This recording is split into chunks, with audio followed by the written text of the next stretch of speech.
ये आईना है या तू है जो रोज मुझको संवारे। Good morning guys, it's my Prem Asima here. I'm Tantra therapist and practitioner. I'm from Kerala. आज का विषय है फीमेल सेक्सुअल अराउजल, महिला की कामोत्तेजना। महिला कैसे काम उत्तेजित होती है, तब कब उसका जो बॉडी है, उसका शरीर है सेक्स के लिए, आपके साथ इंटीमेट होने के लिए कब वो तैयार होता है। ये छोटी छोटी बातें आपको लगती होंगी, बट ये बहुत महत्वपूर्ण है एक खूबसूरत रिश्ता बनाने के लिए। अगर आपको आपके पार्टनर का अराउजल नहीं पता, उसके शरीर का नहीं पता, उसकी फीलिंग्स का नहीं पता, तो वो रिश्ता जो है बहुत कम समय ही टिक पाता है। भले आपको लगता हो कि भारत में जैसे विवाह की प्रथा है, वो आजीवन एक दूसरे के साथ जीवन बिता देते हैं एक ही छत के नीचे, बट इसको हम रिश्ता नहीं कह सकते। ये सिर्फ और सिर्फ सामाजिक बंधन है जिनको सब ढो रहे हैं। आप अपनी आत्मा से पूछिए, क्या आपको आपका सोलमेट मिल गया है? एक होता है बाहरी रिश्ता जो हमारे पेरेंट्स, ये सोसाइटी मिलके तय करती है, और एक रिश्ता ऐसा होता है जिसको हम सोलमेट बोलते हैं, जो हमारी आत्मा का साथी होता है, जिससे हम गहरे में बहुत जुड़े होते हैं। देन आस्क योरसेल्फ, क्या आपको आपका सोलमेट मिला? अब मिला हो तो कमेंट बॉक्स में ज़रूर बताना। हाँ, मुझे मिल गया है। खैर, टॉपिक स्टार्ट करते हैं। फीमेल सेक्सुअल अराउज, महिला की कामोत्तेजना। कुछ एक पार्ट्स बॉडी में ऐसे होते हैं, वैसे तो ओशो बोलते हैं कि जो फीमेल की बॉडी है वो पूरा ही कामुखी होती है, उसको आप कहीं से भी स्पर्श करो। लेकिन इसके बावजूद बहुत सारे कामा सूत्र में बहुत सारे पार्ट्स ऐसे बताए गए हैं जिनको स्पर्श करने से जो फीमेल जो है वो पहले से ज़्यादा उत्तेजना शरीर में महसूस करती है। कृति क्रीड़ा इसको बोलते हैं। तो वो कौन कौन से पार्ट्स हैं? Labia majora, external and internal, thighs, naval, breast, nipples, back of neck, lips, tongue, lower part of years, armpit, spines, बटक, soft back of knees and soles. Sexual arousal is very high in these parts of the woman. Women के जो ये parts होते हैं, इनमें sexual arouse काम उत्तेजना बहुत ज़्यादा होती है जब पुरुष द्वारा इन्हें स्पर्श किया जाता है, इन्हें टच किया जाता है, इन्हें छुआ जाता है। By gently caressing these parts of the woman with her hand, जब मेल पार्टनर इन अंगों को, इन बॉडीज पार्ट्स को बहुत प्यार से स्पर्श करता है, छूता है अपने हाथों के द्वारा, she soon becomes lived and starts clinging to the man, तब वो मैन के और ज़्यादा करीब आने लग जाती है। एक ही बेड पर बैठना, एक ही साथ बैठना, उसको हम करीबी रिश्ता नहीं बोल सकते, उसको करीब आना नहीं बोल सकते। तो जब आप अपनी महिला मित्र के इन अंगों को स्पर्श करते हो तो वो आपके नेचुरल वे में और ज़्यादा आपके करीब आती है। In addition to stimulating these organs with hand and fingers, और जब पुरुष मित्र इन अंगों को अपने हाथों से या अपने हाथों की उंगलियों से स्पर्श करते हैं, if they are kissed etc, then the woman desire sexual flares up rapidly and there is an unimaginable increases in the joy of रति क्रीड़ा। और हाथों से या हाथों की उंगलियों से स्पर्श करने की बजाय अगर पुरुष मित्र उस फीमेल के शरीर के अंगों को अपने होठों से स्पर्श करता है, अपनी टंग से स्पर्श करता है, तो महिला को उससे भी ज़्यादा, पहले से भी ज़्यादा उत्तेजना महसूस होती है शरीर में। और ये जो अनुभव है ये अनइमेजिनेबल है, इसकी कल्पना भी नहीं की जा सकती, क्योंकि ये इतनी ज़्यादा उत्तेजना शरीर में पैदा करता है जब पुरुष मित्र महिला को अपने होठों से या अपनी जीवा के द्वारा स्पर्श करता है। It depends on the mutual consent and interest of both, but ये जो चीज़ है ये म्यूचुअल अंडरस्टैंडिंग पर डिपेंड करती है। म्यूचुअल जब आपका कंसेंट होता है, जब आपकी महिला मित्र भी तैयार होती है आपके जब जिस तरह से उसको छूना चाहते हो, तो इसमें कहने का मतलब ये है कि पहले आप परमिशन लीजिए। आपको हाथों से स्पर्श करना अच्छा लगता है, उंगलियों से स्पर्श करना अच्छा लगता है, या फिर आप जीवा से उसको स्पर्श कर सकते हो, या फिर आप किसिंग करके अपने होठों से उसको स्पर्श कर सकते हो। तो ये सब करने से पहले आपको अपने साथी से परमिशन लेना अनिवार्य है। The purpose of doing this is that in each and every game, male and female should equally achieve exciting pleasure। और ये सब करने का पर्पज़ यही होना चाहिए कि मेल और फीमेल दोनों को जो भी आप गेम प्ले कर रहे हो उसमें आनंद आ रहा हो, उसमें प्लेज़र फील हो रहा हो। ऐसा ना हो कि प्लेज़र की बजाय उनको पेन फील हो रहा है, अंदर से वो एक दूसरे से खुलने की बजाय सिकुड़ रहे हैं। The attitude of A woman is not always the same. और इस बात का हमेशा ध्यान रखना चाहिए मेल्स को, क्योंकि वोमेन का जो एटीट्यूड है, वोमेन का जो व्यवहार है, वो हमेशा सेम नहीं रहता।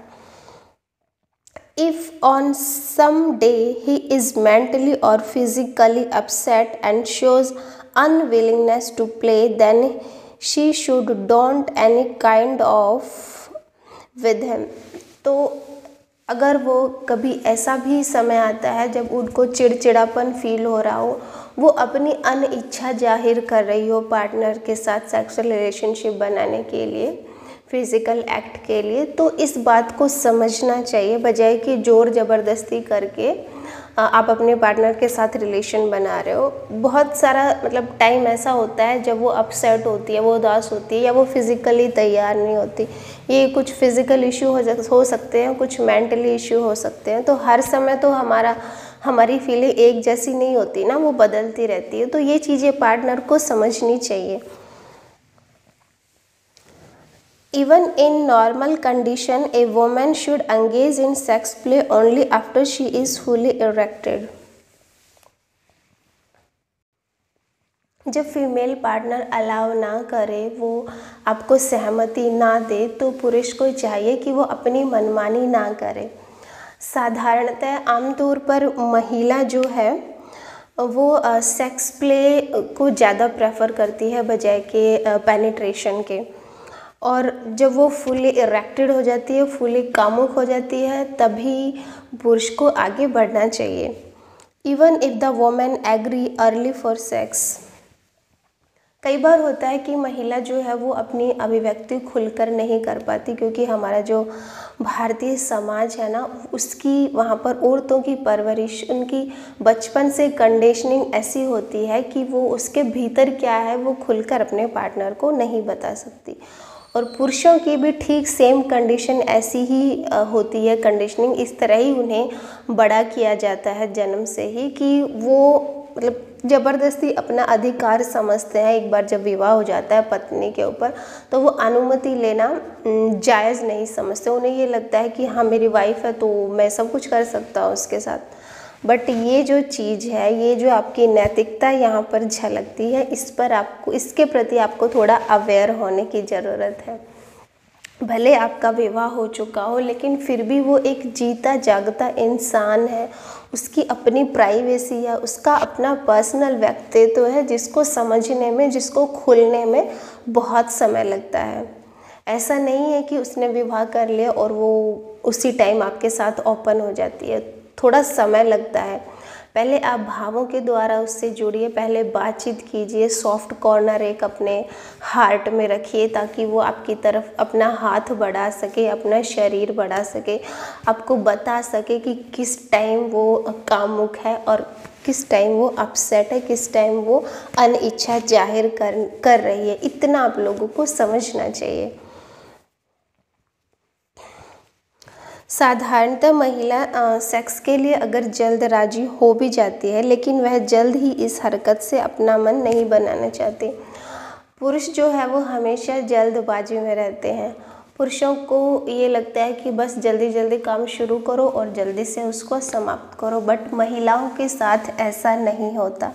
महिलाएं टाइम चाहती है, महिलाएं फीलिंग्स चाहती है, महिलाएं धीरे धीरे अपने शरीर को तैयार करती हैं, या फिर ये कहो कि महिलाओं का जो नेचर है वो स्लो चलता है, वो धीरे चलता है। वो ज़्यादा बजाय कि जेनिटल एरिया की वो अपने हार्ट से जुड़ी होती हैं। तो इसलिए महिलाओं को फोर प्ले बहुत पसंद आता है, हर महिला को। और पुरुष जैसे कि जल्दबाजी में या शॉर्टकट में रहते हैं, but on the other hand दूसरी तरफ महिला जो है वो फोर प्ले को प्रेफर करती है।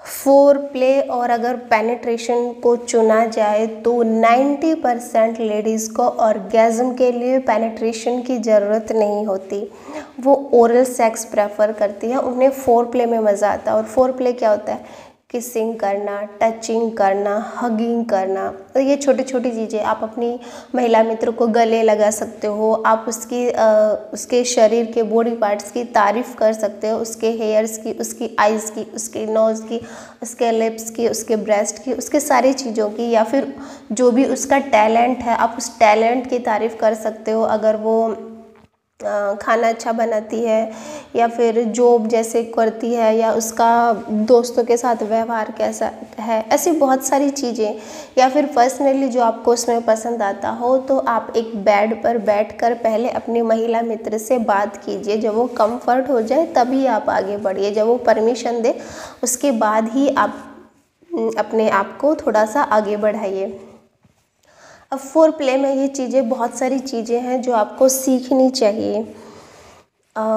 धीरे धीरे स्पर्श करने से क्या होता है, जब हम टचिंग करते हैं ना सॉफ्टली बहुत, तो उससे सेंसेशन पैदा होती है बॉडी में। एक तो होता है हम जल्दबाजी में सब कुछ करा के दूर हट गए, बम की तरफ हट गया और फिर अपना थक हार के लेट गए, सो गए, दोनों एक दूसरे से इधर उधर मुँह करके। एक होता है जब हम धीरे धीरे करीब आते हैं, पहले बातों के माध्यम से, फिर स्पर्श के माध्यम से, हाथों के माध्यम से, और फिर आप इसमें अपना जैसे मैंने बोला था कि हाथों का प्रयोग कर सकते हो। पहले तो बातों का ही प्रयोग कीजिए, उसके बाद आप अपने हाथों का प्रयोग कीजिए, उंगलियों फिंगर्स का प्रयोग कीजिए। ये जो हमारे पार्ट्स होते हैं ना, ये जो टिप्स होते हैं, इनमें बहुत ज़्यादा सेंसेशन होते हैं, इनमें बहुत ज़्यादा एनर्जी होती है। अगर आप फुल अपने भावों में छूकर अपने मतलब होकर भर के अपने पार्टनर को स्पर्श करते हो तो बहुत फीलिंग आती है, बहुत इनसे जो है वो एनर्जी निकलती रहती है। इसलिए जो पहले के हमारे धार्मिक गुरु थे, या आपने बहुत देखा होगा, तो वो ग्लव्स डाले रखते थे हाथों में और पैरों में, क्योंकि ये जो हमारे टिप्स होते हैं इनसे बहुत ज़्यादा एनर्जी प्रवाहित होती है। और सर पर भी बहुत सारे जो लोग हैं आध्यात्मिक गुरु हैं वो टोपी पहने रखते हैं, उनका कारण यही होता है ग्लव्स डालने का, शॉक्स डालने का, कैप डालने का, कि जो वो एनर्जी है वो बाहर ना निकले। तो अगर आप भावों से भर के, प्यार से, प्रेम से भर के आप अपने महिला मित्र को स्पर्श करते हो तो उसमें बहुत ज़्यादा सेंसेशन पैदा होती है, संवेदना पैदा होती है। और जब जितनी ज़्यादा कामोत्तेजना पैदा होगी, जितनी ज़्यादा संवेदना पैदा होगी, उतना आप दोनों को मज़ा आएगा। उसके बाद जो आपका इरेक्शन होता है, इजैकुलेशन होता है, वो कुछ मतलब अद्भुत होता है। ऐसा आपने पहले कभी नहीं महसूस किया होगा। आप कभी भी खुद भी मास्टरबेट करके देखिए। एक तो आप 2-3 मिनट में काम ख़त्म कर देते हो, एक आप धीरे धीरे अपने सारे अंगों को तैयार करते हो, अपने पूरे बॉडी पार्ट्स को, अपने पूरी बॉडी को, नॉट ओनली जेनिटल एरिया। आप जब धीरे धीरे उस काम को करते हो ना, स्लो में, स्लो सेक्स जिसको बोलते हैं, मैंने कल परसों भी वीडियो बनाया था स्लो सेक्स का, वो आप देख लीजिए, और उससे पहले भी बहुत कुछ बोल रखा है।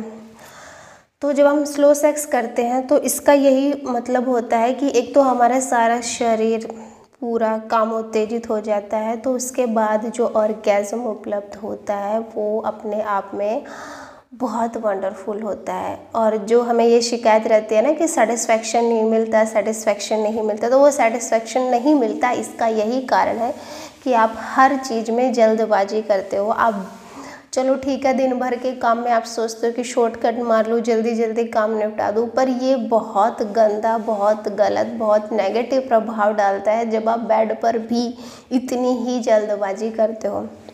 इससे तो अच्छा है अगर आपके पास समय नहीं है तो आप दोनों बस खाली हग करके सो सकते हो। ज़रूरी नहीं है कि आपको सेक्सुअल एक्टिविटी करनी ही हो। और कई बार जो भारतीय पुरुष होते हैं, भारतीय क्या बहुत सारे मतलब पूरे ऑल ओवर वर्ल्ड में पुरुष जो होते हैं वो सेक्स सिर्फ इसलिए ही करते हैं कि बस वो एक ट्रैंक्विलाइज़र की तरह काम आ जाए, कि वो जैसे सोने की नींद की गोली लेते हैं ना कि बस थक हार के सो जाए, इसलिए ही सेक्स करते हैं। बस उनका सेक्स करने का पर्पज़ यही होता है कि हम बस किसी तरह अपनी एनर्जी को बाहर फेंक दें और हम थक हार के सो जाएं। मेरी महिला मित्र को मज़ा आ रहा है, उसको प्लेजर फील हो रहा है, वो भी ऑर्गेज़मिक स्टेज को पा रही है, ऐसा कुछ भी नहीं सोचते। और ये बहुत दुर्भाग्य की बात है कि हमारे देश में, जिसमें कामा सूत्र लिखा गया है हमारे ऋषि मुनियों द्वारा, जिस देश में कामा सूत्र के ग्रंथ हैं, किताबें हैं, इतना कुछ है सेक्स को लेकर, और आज की जो युवा पीढ़ी है, आज की जो जनरेशन है, युवा भी क्या, जो भी मतलब पुरुष है या स्त्री है, वो इन चीज़ों से अनजान है। अगर हम किसी को सिखाएं भी, अगर हम किसी को कुछ बोलो भी, तो उसके अहंकार को ठेस लगती है। अच्छा, सेक्स करना मुझे नहीं आता, तो फिर किसे आता है? अरे भैया, जो सेक्स है ना वो एक क्रिएटिविटी है, वो एक रचना है। इसमें आप जितना ज़्यादा डीप जाओगे उतना ज़्यादा आप एंजॉय महसूस करोगे, उतना ज़्यादा आप प्लेजर फील करोगे। और फिर धीरे धीरे इससे क्या होता है, जब हम ये क्रिएटिविटी सीख लेते हैं ना, जितना हम इसमें डीप जाते हैं उतना ज़्यादा हमारे भीतर से आनंद निकलने लग जाता है। और संतुष्टि, जो हमारी शिकायत रहती है कि संतुष्टि नहीं मिलती, तो वो सेटिस्फेक्शन आपको मिलती है। और सेटिस्फेक्शन तब तक आपको नहीं मिल सकती जब तक आपका पार्टनर भी और आप भी, दोनों का जो ऑर्गेज़म है, दोनों को ऑर्गेज़म नहीं मिलता। अगर आप ये सोचते हो कि आप अपना अपना इजैकुलेट करके सो जाओ, तो उससे आपको सेटिस्फेक्शन नहीं मिलेगी। ऑर्गेज़म जो है वो दो ऊर्जाओं का मिलन है। जब तक आपके साथी भी उस स्टेज पर नहीं आ जाता, जब तक आप भी उस स्टेज पर नहीं आ जाते, जब एक दूसरे में आप मर्ज हो जाओ, पिघल जाओ, मेल्ट हो जाओ, डिज़ोल्व हो जाओ, तब तक आपको ऑर्गेज़म की स्थिति उपलब्ध नहीं होती तंत्रा के द्वारा। तंत्रा में यही सिखाया जाता है कि आप अपने पार्टनर के साथ कैसे इंटीमेसी स्थापित करो, कैसे आप एक दूसरे की गहराइयाँ छुओ, ताकि आपके जो पूरे 7 चक्र हैं वो मिल सकें। हमारे शरीर में 7 चक्र होते हैं, और जब तक हमारे 7 चक्र हमारे दूसरे पार्टनर से नहीं मिल जाते, तब तक हम उसको सोलमेट नहीं बोलते। सिर्फ शादी करना सोलमेट नहीं होता। हमें उससे प्रेम होना चाहिए, हमारे उससे भाव जुड़े होने चाहिए। हमारे पार्टनर भी मतलब जब इतना प्राउड फील करे कि हाँ मेरा पार्टनर तो बहुत अच्छा है, तब मज़ा आता है जीने में, तब उसको रिश्ता बोला जाता है, तब हम उसको लाइफ पार्टनर बोल सकते हैं। और सबसे पहले अपने पार्टनर, थोड़ी सी नैतिकता अपने भीतर लेकर आइए। अपने पार्टनर से कुछ भी करने से पहले अनुमति लीजिए। हालांकि आप यहाँ से यहाँ तक भी जा रहे हो, अगर आप उसके शरीर को स्पर्श कर रहे हो, किस कर रहे हो, कुछ भी कर रहे हो, इतना इंच भी अगर आपका बढ़ रहा है ना, तो उस इतने इंच में भी परमिशन लेना बहुत ज़रूरी है। और परमिशन लेने से आप नीचे नहीं हो जाते, आप कमतर नहीं हो जाते, उल्टा आपके पार्टनर के हृदय में आपके लिए स्थान बनता है।